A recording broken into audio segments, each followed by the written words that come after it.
So we're here at Abbey Road Studios, and we've just got done recording the 5th album with my band, the Cloudmakers Trio. I'm super happy. It's been incredible. It's been about a year in the making, writing the music and imagining it, and trying to, find the concept. And it's come to fruition over these 3 days here at Abbey Road. It's just been incredible.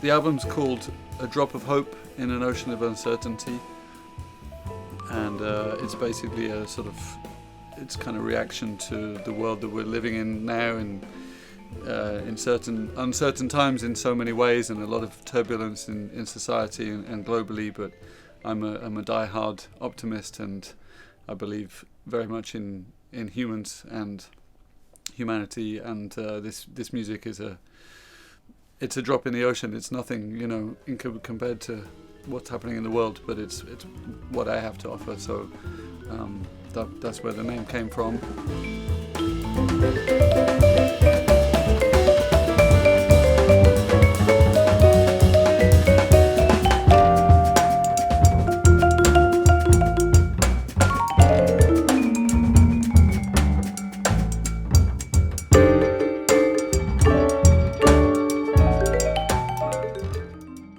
And in terms of the music, as I said, it's the 5th album with the Cloudmakers Trio, so that's myself, Jim Hart on vibes, vibraphone, and Michael Janisch on double bass, and electric bass this time for the first time as well, and Dave Smith on drums, a very, very old friend and collaborator.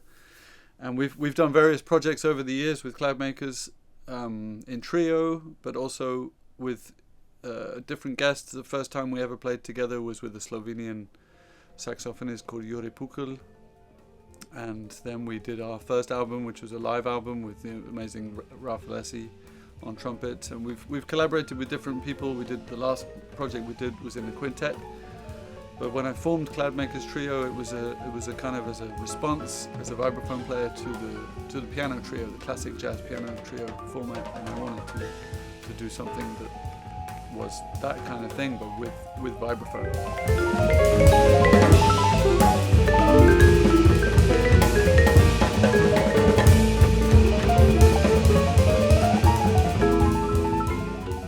So I was trying to do something kind of cover what the piano was doing instead. It was a way of challenging myself and learning to get better at playing the vibraphone. But we started in 2010, so 12 years ago, 14 years ago, and now I felt like, okay, it's time to do something with the piano, because actually I really love piano and vibraphone together. The sound of it. There's Chick Corea and Gary Burton with Keith Jarrett, and Bobby Hutcherson with McCoy Tyner and Herbie Hancock. There's so many references that I love, and I thought, okay, it's time to embrace it and do something with a piano player. So then I started trying to work out who that would be, and Leo Genovese was just I didn't have to think about it.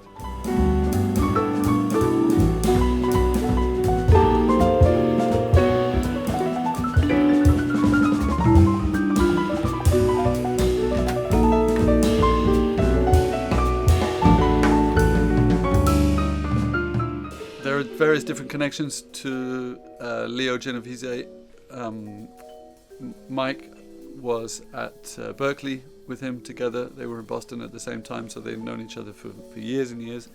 And I've ended up playing quite a few times at an amazing festival in Austria called Betzau Beats, which is programmed run by an amazing guy, drummer called Alfred Vogel. And I've played there a few times, and every time I played there, Leo has also been there. And the first time I played there was with Cloudmakers. So he heard us already, and he was really kind and said how much he enjoyed the music, and we've stayed in touch. And then every time I've gone back to Betzau, he's been there, and we've hung out, and so our relationship has started to grow. And he played a gig there with his trio, and it was one of the best gigs I've heard in the last decade. I think I was just blown away, and that was when I knew, okay, he's the guy that I need to ask to do this project. And that was when I was able to start imagining the music and writing the music, and to be able to write for him. He was in Wayne Shorter's last formation, and I've been really deeply into Wayne Shorter's music for a long time, but in particular in the last 2 years preparing for a disc that I made recording his music, but also because he passed, and so I'm just going back to his whole catalogue and just so Wayne, there's a big inspiration. Wayne's been a big inspiration in this music as well, and and just Leo's way of playing, which is so complete. He can really do anything. So it was from the whole of the kind of history of jazz through to contemporary music and free improvisation. So I wanted to try and represent it all, and so I'm trying to write in areas where we can really play free, and there's some really improvised moments on it, as well as a lot of written stuff as well.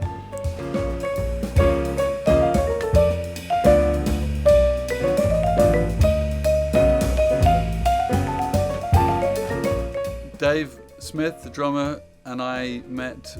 We both studied at the same music college at the Guildhall School of Music in the late 90s, early noughties, and we ended up living in a house together, which was a big house up in Golders Green in North London.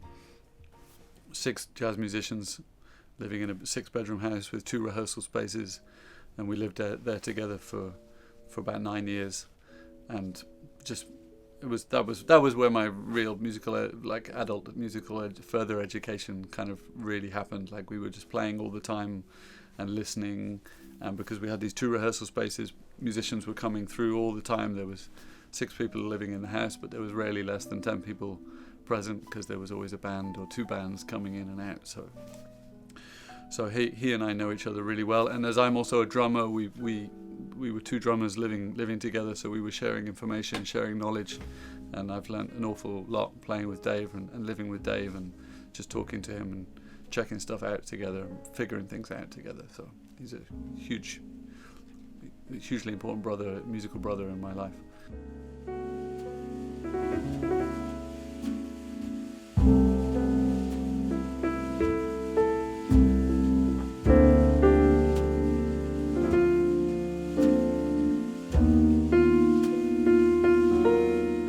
Maciel I met when he first moved to London. I don't remember exactly when that was. I guess maybe around 2006, 2007, something like this. We ended up just being thrown on a rehearsal date together, and I was playing drums, and he came in and played bass, and we just hit it off right away and started playing together, and just throwing things together. Michael's a really important person on the UK scene, on the London scene.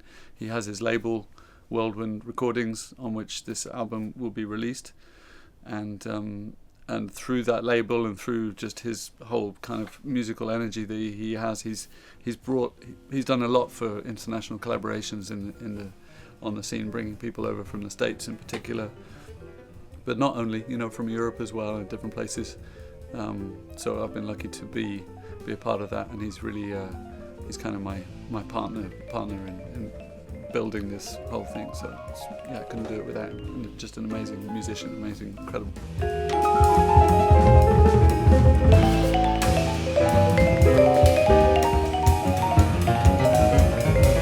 the name of the trio, Cloudmakers Trio, comes from this idea. I wanted to somehow represent that we came together for the first time as a rhythm section.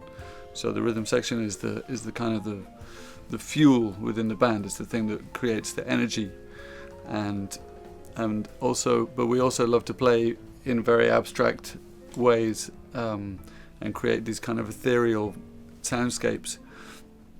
So I wanted a name that kind of reflected these two kind of aesthetics, really. And I was listening to the radio one time driving my car, and I heard this guy talking about he used to take his son up to the top of a hill because there was a power station on the other side of the hill, and it generated these clouds, and he would say to his son, let's go to the top of the hill and have a look at the Cloudmakers. And I thought, that's it. Yeah, that's it. It's the machine, it's the factory, but it's making clouds. So I thought it was a cool name. So there we go, we're the Cloudmakers Trio. I guess it's, I'm trying to think of the titles of the tunes. The first tune is called Winds of Change.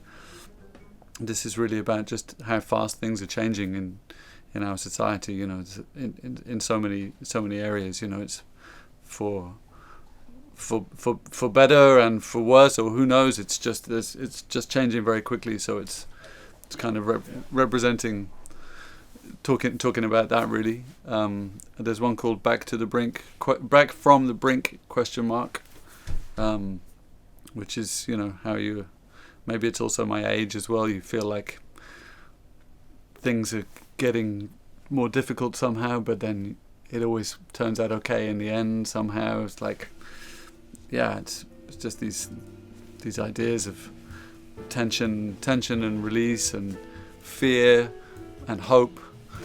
The last track on the album is, because it's quite an intense album. It's quite a ride. It's 4 sides of vinyl, double album.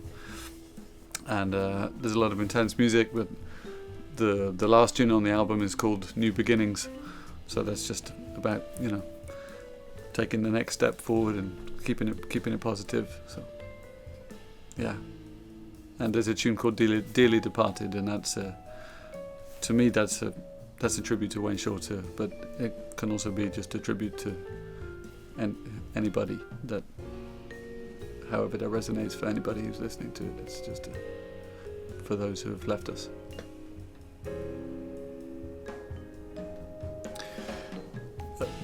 I'm also super excited about the fact that this whole recording session has been filmed and is going to be available. We're going to be able to watch the album from beginning to end as a film. Really grateful to Pietro, Pingitore and Arturo and Emilie for being part of this project, and it's just, it's a dream come true. Super happy.